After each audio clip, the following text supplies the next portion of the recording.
તો નમસ્કાર મારા વાલા વિદ્યાર્થી મિત્રો, જય દ્વારકાધીશ બધાને. આપ સર્વે વિદ્યાર્થી મિત્રોનું આપણે આ યુટ્યુબ ચેનલ હાલાર ઓનલાઈન સ્ટડીમાં સ્વાગત છે. તો આવી ગયા છીએ આપણે કરંટ અફેરના ફરી એક નવા વિડીયો સાથે. તો ચાલો કરંટ અફેરના વિડીયો ચાલુ કરીએ. વિડીયો ચાલુ કરતા પહેલા મિત્રો આપણે 5 જીકેના પ્રશ્ન સોલ્વ કરશું, ત્યારબાદ કરંટ આજનું જોશું. તો ચાલો મિત્રો જોઈએ જીકેના પ્રશ્નો. ગુજરાતનું કયું બંદર બેક વોટર સુવિધા ધરાવતું બંદર છે? ઓપ્શન એ છે વેરાવળ, પોરબંદર, સલાયા કે પીપાવાવ. ત્યારબાદ નેક્સ્ટ પ્રશ્ન છે મિત્રો, સૌરાષ્ટ્રની સૌથી લાંબી નદી કઈ છે? તો બનાસ, શેત્રુંજય, સાબર, ભાદર. મિત્રો સૌરાષ્ટ્રની નદી પૂછી છે, યાદ રાખજો. જાંબુવંતની ગુફા ગુજરાતમાં ક્યાં આવેલી છે? તો ચલો મિત્રો ઓપ્શન છે જુનાગઢ, રાણાવાવ, રાજકોટ કે કચ્છ. ચલો મિત્રો જોઈએ ત્યારબાદના નેક્સ્ટ પ્રશ્ન. હવે છે કયા અનુચ્છેદ મુજબ રાષ્ટ્રપતિના પદની જોગવાઈ છે? તો મિત્રો ઓપ્શન છે અનુચ્છેદ 52, અનુચ્છેદ 63, અનુચ્છેદ 53 કે અનુચ્છેદ 73. ત્યારબાદ નેક્સ્ટ પ્રશ્ન, કયા અનુચ્છેદ મુજબ ઉપરાષ્ટ્રપતિના પદની જોગવાઈ છે? મિત્રો ઓપ્શન છે અનુચ્છેદ 73, અનુચ્છેદ 52, અનુચ્છેદ 53 કે અનુચ્છેદ 63. ત્યારબાદ આજનો મિત્રો લાસ્ટ અને છેલ્લો પ્રશ્ન, કયા અનુચ્છેદ મુજબ રાજ્યપાલના પદની જોગવાઈ છે? મિત્રો ઓપ્શન છે અનુચ્છેદ 63, 73, 52 કે 53. ચલો મિત્રો તમારો જવાબ કોમેન્ટમાં જણાવો. તો ચાલો મિત્રો જોઈએ આજનું કરંટ અફેર. હવે પ્રથમ ટોપિક છે મિત્રો સિંગાપોરના પીએમ. મિત્રો હાલ છે તે સિંગાપોરના જે પીએમ છે તેનું નામ છે લોરેન્સ વોંગ. તે ભારતના પ્રવાસે આવી રહ્યા છે. કેટલા દિવસના? તો કે 3 દિવસના પ્રવાસમાં આવી રહ્યા છે. પીએમનું નામ યાદ રાખજો મિત્રો, લોરેન્સ વોંગ.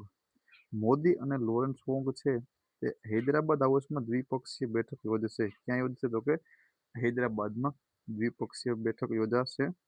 હવે આ વર્ષે છે તે ભારત અને સિંગાપુરના રાજદ્વારી સંબંધોને કેટલામી વર્ષગાંઠ છે? તો કે 60મી વર્ષગાંઠ ઉજવવામાં આવી રહી છે. તો ચલો મિત્રો આ યાદ રાખજો. હવે સિંગાપુર છે તેની રાજધાની કઈ છે? તો કે સિંગાપુર નગર. સિંગાપુર નગર એ તેની રાજધાની છે. ચલો મિત્રો તમને ત્યાંનું ચલણ કયું છે જો આવડતું હોય તો તમે કોમેન્ટ કરી શકો છો. ત્યાંથી મિત્રો આપણે આગળ જોઈએ. એક ખાલી યાદ રાખો પૂરતો ટોપિક છે, બીજું એમાં કંઈ છે નહીં જાજુ. એટલે પ્રથમ વરિષ્ઠ નાગરિક આયોગ. હવે મિત્રો ભારતનું કયું પ્રથમ રાજ્ય છે જેણે વરિષ્ઠ નાગરિક આયોગની શરૂઆત કરી? તો કે મિત્રો યાદ રાખજો રાજ્ય છે કેરળ. કેરળ રાજ્ય છે મિત્રો તેણે ભારતના પ્રથમ વરિષ્ઠ નાગરિક આયોગની શરૂઆત કરી છે. તો ચલો મિત્રો ત્યાંથી આગળ જોઈએ. ત્યારબાદ છે મિત્રો 4 સપ્ટેમ્બર એટલે રાષ્ટ્રીય વન્યજીવ દિવસ. રાષ્ટ્રીય વન્યજીવ દિવસ. હવે મિત્રો 4 સપ્ટેમ્બર છે. 4 સપ્ટેમ્બરના રોજ રાષ્ટ્રીય વન્યજીવ દિવસ ઉજવવામાં આવે છે, બરોબર છે. તેનો હેતુ છે તે મુખ્ય વન્યજીવ પ્રત્યે સંવેદના, તેના રહેઠાણ અને તે અંગે જાગૃતિ અને સંરક્ષણનો છે તેનો મુખ્ય હેતુ. હવે મિત્રો આપણે જોઈએ તો ગુજરાતમાં એશિયાઈ સિંહ, યાયાવર પક્ષીઓ, ઘુડખર, ડોલ્ફિન, નીલગાય, શિયાળ, કાળિયાર, વરુ, રીંછ, જંગલી બિલાડીઓ માટે સૌથી સુરક્ષિત રહેઠાણ છે. તે યાદ રાખજો મિત્રો, એટલા પ્રાણીઓ માટે છે. હવે મિત્રો જે હાલ છે તે સિંહની વસ્તી ગણતરી થઈ તે પ્રમાણે 891 જેટલી વસ્તી છે તે આપણે સિંહની થઈ છે. ક્યાં? તો કે આપણા ગીર નેશનલ પાર્ક અથવા તો આપણા ગુજરાત બધામાં આવી શકે છે. હવે મિત્રો હાલ જે 10 ઓગસ્ટ ગઈ છે આપણી, ત્યારે સિંહ દિવસ તરીકે ઉજવવામાં આવે છે. હવે મિત્રો 10 ઓગસ્ટ સિંહ દિવસની ઉજવણી ક્યાં કરવામાં આવી છે? ચલો તમને ખબર હોય તો ઠીક છે, નકર હું કહી દઉં છું. તેની ઉજવણી છે તે મિત્રો આપણે બરડા વાઇલ્ડ લાઇફ સેન્ચ્યુરી જે આવેલું છે પોરબંદર અને દ્વારકા બંને જિલ્લામાં તેની પોરબંદર ખાતે જે કોપુરડી નેસ કરીને છે વિસ્તાર, ત્યાં આપણે વિશ્વ સિંહ દિવસની ઉજવણી 10 ઓગસ્ટના રોજ કરવામાં આવી હતી. અને મિત્રો હવે જે આપણે જે એશિયાઈ સિંહ છે કે જે આપણે ગીર નેશનલ પાર્કમાં જ જોવા મળતા હતા, જો હવે સિંહોનું બીજનું રહેઠાણ સ્થળ કયું છે? તો કે બરડા અભયારણ્ય. આ અભયારણ્ય મિત્રો ઉજવણી ટાઈમે સીએમ, આપણા વન અને પર્યાવરણ મંત્રી મુરુભાઈ બેરા અને કેન્દ્રીય વન અને પર્યાવરણ મંત્રી કોણ છે મિત્રો? ચલો યાદ રાખજો. એનું નામ પણ ભૂપેન્દ્ર જ છે. પાછળ એની સરનેમ શું છે તે તમારે ખાલી કોમેન્ટ કરીને જો આવડતું હોય તો બતાવવાનું છે. તે પછી મિત્રો જોઈએ કે છેલ્લી જે વસ્તી ગણતરી મુજબ રાજ્યમાં 7,672 જેટલા ઘુડખર એટલે મિત્રો જંગલી ગધેડા જે કચ્છના રણમાં જોવા મળે છે, જે માત્ર કચ્છમાં જ જોવા મળે છે. તે યાદ રાખજો મિત્રો. ચલો હવે જોઈએ ત્યાંથી આગળ આપણે. હવે મિત્રો એપેડે દ્વારા કૃષિ ખાદ્ય સ્ટાર્ટઅપને ટેકો આપવા અને ભારતની કૃષિ ખાંડ નિકાસને વેગ આપવા માટે ભારતી નામની પહેલ શરૂ કરવામાં આવી છે. કઈ પહેલ શરૂ કરવામાં આવી છે મિત્રો? ભારતી.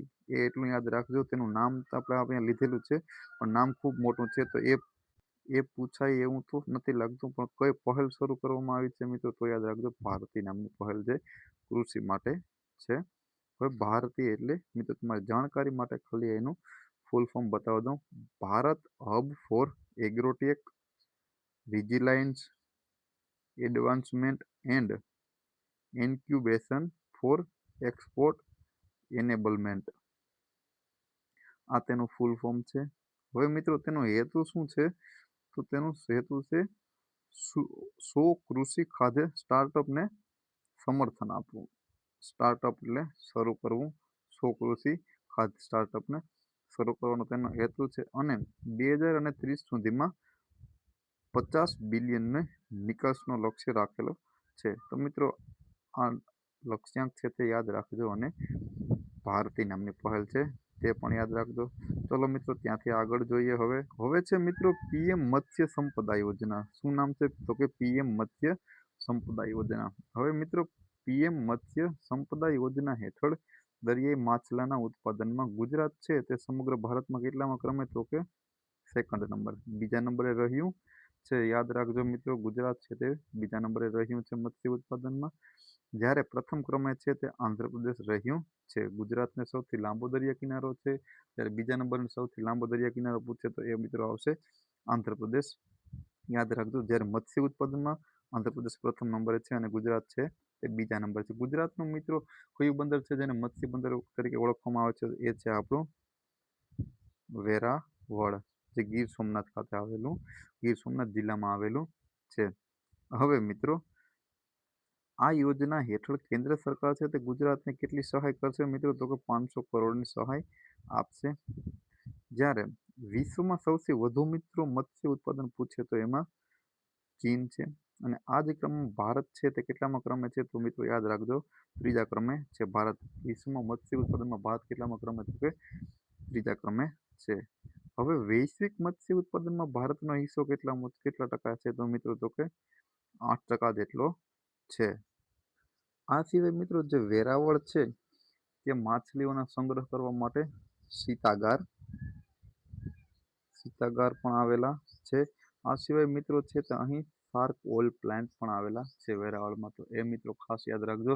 હવે વેરાવળની નજીક જ મિત્રો સોમનાથ આપણું આવેલું છે, જ્યાં જ્યોતિર્લિંગ આવેલા છે સોમનાથ મહાદેવ.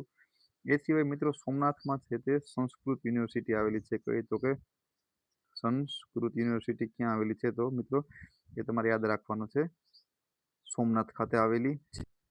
હવે મિત્રો આ સિવાય તમે યાદ રાખજો કે આપણું જામનગર છે ત્યાં આયુર્વેદિક યુનિવર્સિટી આવેલી છે. ક્યાં આવેલી છે? તો કે જામનગરમાં આવેલી છે. મિત્રો જામનગરની નજીક જ જે બરડો ડુંગર છે તે પહેલા જામનગર સરહદમાં આવતો હતો. મિત્રો બરડા ડુંગરમાં જે ઝંડુ ભટ્ટ હતા, જે આયુર્વેદાચાર્ય હતા, તેને બરડા ડુંગરને કયો ડુંગર? તો કે બરડા ડુંગરને ઈજારા ઉપર લીધો હતો જામ સાહેબ પાસેથી. એવું કહેવાય છે કે બરડા ડુંગરમાંથી બહુ ઘણી બધી આયુર્વેદિક વનસ્પતિઓ મળી આવે છે. તો મિત્રો એ પણ યાદ રાખજો, કયો ડુંગર છે તે આયુર્વેદિક વનસ્પતિઓ માટે જાણીતો છે? તો બરડો ડુંગર જાણીતો છે. ચલો મિત્રો આજનું કરંટ અહીં તો ચાલો પૂરું મિત્રો કરીએ છીએ. જોઈએ હવે જોઈએ પ્રશ્નો આપણા આજના. જીકેના પ્રશ્નો. ગુજરાતનું કયું બંદર બેક વોટર સુવિધા ધરાવે છે? તો ચાલો મિત્રો એમાં આપણો જવાબ આવશે ઓપ્શન બી, પોરબંદર. ત્યારબાદ આપણો પ્રશ્ન છે સૌરાષ્ટ્રની સૌથી લાંબી નદી મિત્રો. તો સૌરાષ્ટ્રની મિત્રો સૌથી લાંબી નદી તમને ખબર છે કઈ રીતે? આપણી ભાદર નદી, ઓપ્શન બી આવશે. જ્યારે બનાસ તે ઉત્તર ગુજરાતની સૌથી લાંબી નદી કહેવાય છે. જાંબુવંતની ગુફા મિત્રો ગુજરાતમાં ક્યાં આવેલી છે? તો મિત્રો એમાં જવાબ આવશે આપણો ઓપ્શન બી, રાણાવાવ ખાતે પોરબંદર જિલ્લામાં આવેલ છે જાંબુવંતની ગુફાઓ. ચાલો મિત્રો ત્યારબાદ નેક્સ્ટ પ્રશ્ન જોઈએ આપણે. કયા અનુચ્છેદ મુજબ રાષ્ટ્રપતિના પદની જોગવાઈ છે? મિત્રો રાષ્ટ્રપતિના પદની જોગવાઈ અનુચ્છેદ 52 મુજબ છે મિત્રો. Option A. કયા અનુચ્છેદ મુજબ ઉપરાષ્ટ્રપતિના પદની જોગવાઈ છે? ત્યારબાદ મિત્રો તો ઉપરાષ્ટ્રપતિના પદની જોગવાઈ મિત્રો અનુચ્છેદ 63 મુજબ ઓપ્શન ડી. ત્યારબાદ મિત્રો ચલો આજનો છેલ્લો અને લાસ્ટ પ્રશ્ન. કયા અનુચ્છેદ મુજબ રાજ્યપાલના પદની જોગવાઈ છે મિત્રો? તો જોઈએ મિત્રો. તો મિત્રો જવાબ આવશે આપણો અનુચ્છેદ 153 ઓપ્શન ડી. ઓપ્શન ડી છે મિત્રો તે આપણો સાચો જવાબ રહેશે. ચલો મિત્રો આજનો વિડીયો અહીં સુધી રાખીએ. મળીએ ફરી એક નવા વિડીયો સાથે. જ્યાં સુધી જો તમને વિડીયો સારા લાગે તો તમારા મિત્રો સુધી શેર કરો અને આપણી આ ચેનલને સબસ્ક્રાઈબ કરો.